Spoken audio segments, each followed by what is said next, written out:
Саламатсыздар ме? Бүгін біз айран етамыз. Айранды әрине сүттен, ол сүттен етамыз. Сүтті біздер тартылған сүт, тартылмаған сүтті екіге бөлінеді.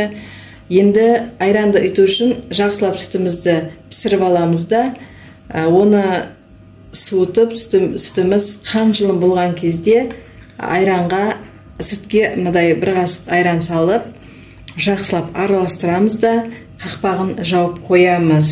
Сүтіміз, айранымыз ұйығаннан кейін холодильникке салып, айранымызды бірнеше сағатқа қоямыз.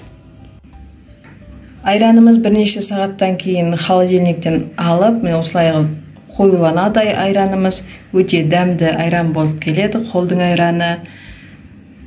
Менің каналыма тіркеліп, лайк басып, комментария жазып кетіңіздер. Барлықтарыңызға рахмет.